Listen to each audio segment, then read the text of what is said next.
اسرائیل کے اندر مذہبی تہوار کی تقریب کے دوران بھگدڑ مچی ہے، جس کے نتیجے میں 44 سے زیادہ لوگ جاں بحق ہو گئے ہیں، 503 سے زیادہ زخمی، جبکہ ان زخمیوں میں سے 30 کی حالت شدید نازک بتائی جا رہی ہے۔ آپ کو یہ بتا دیں کہ اسرائیل کا ایک ایک شہر تباہی سے جونچ رہا ہے، کہیں حزب اللہ کے راکٹ، کہیں حماس کے میزائل اور کہیں ایران کی اسٹریٹجک آپریشن کی وجہ سے اسرائیل کو چپے چپے پر تباہی کا سامنا کرنا پڑ رہا ہے۔ اسرائیل کی سیکورٹی فورسز اپنے جنگی جنون اور خونی جنون کو پورا کرنے کے لیے فلسطین کے نہتے لوگوں کو گرفتار کر رہی ہے، ان کو نقصان پہنچا رہی ہے، مذہبی رسومات اور خصوصاً رمضان کی تراویح پڑھنے سے روکا جا رہا ہے۔ اس کے علاوہ اسرائیل کی سیکورٹی فورسز بارڈر کے اوپر تعینات ہے اور غزہ میں موجود فلسطینیوں کے گھروں پر میزائل داغ رہی ہے۔ تمام تر کہانیاں بڑی ڈیٹیل کے ساتھ آپ کے سامنے ڈسکس کریں گے۔ چھوٹی سی گزارش ہے کہ آپ ہمارا یوٹیوب چینل حسنات ٹی وی کو سبسکرائب کر لیں، گھنٹی کے نشان کو دبا لیں تاکہ لیٹسٹ نیوز آپ تک بر وقت پہنچتی رہے۔ ناظرین گرامی، اسرائیل کا ایک شہر جس کا نام ماؤنٹ میرون ہے،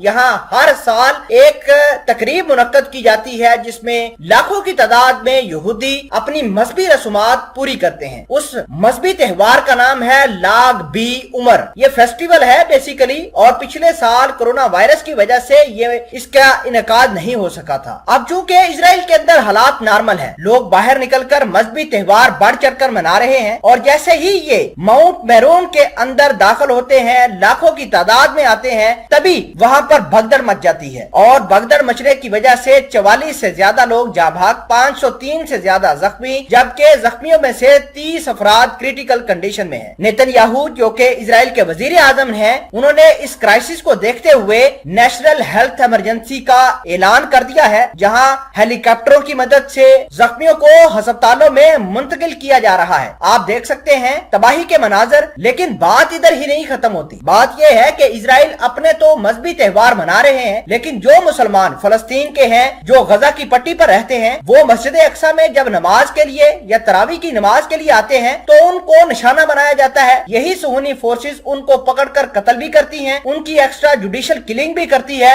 بات یہی نہیں ختم ہوتی کہ اسرائیل نے اپنی سیکورٹی فورسز جو کہ غزہ کے اوپر تعینات ہے، اس کو کلیئر کٹ آرڈر دیے ہوئے ہیں کہ وہ فلسطینیوں کے گھروں کو نشانہ بنائے۔ یہ کہانی کا ایک رخ تھا۔ اب کہانی کا دوسرا رخ دیکھیے کہ حزب اللہ کے جو ڈرون ہیں وہ لگاتار اسرائیل کے ایک ایک شہر کو دہلا رہے ہیں۔ اسرائیل کے ایک ایک شہر کے اندر تباہی کی داستانیں رقم ہو رہی ہیں۔ تل ابیب ہو، ماؤنٹ میرون ہو، اس کے علاوہ یروشلم ہو، سب کے اندر تباہی ہو رہی ہے۔ اور یہی نہیں بلکہ حماس کے میزائل جو ہیں وہ بھی اپنے ٹارگٹ اچیو کرتے ہوئے جا رہے ہیں۔ اسی تناظر کو دیکھتے ہوئے اسرائیل نے امریکہ سے ان کے air defence system, third missile system اور پیٹریاٹ میزائل سسٹم کی بھی ڈیمانڈ کری ہے، اور وہ اپنے ملک کے اندر لگائیں گے۔ فی الحال کے لیے آپ کو یہ بتا دیں کہ اسرائیل کا جو آئرن ڈوم ہے وہ بالکل نکارہ ثابت ہوا ہے حماس کے سامنے، حزب اللہ کے سامنے، اور حزب اللہ کے چیف نصر اللہ نے نیتن یاہو کو دھمکی دی ہے کہ رمضان کے آخری ہفتے میں اسرائیل کے اندر مزید تباہی ہوگی۔ انٹرنیشنل ایکسپرٹس اسرائیل کے اندر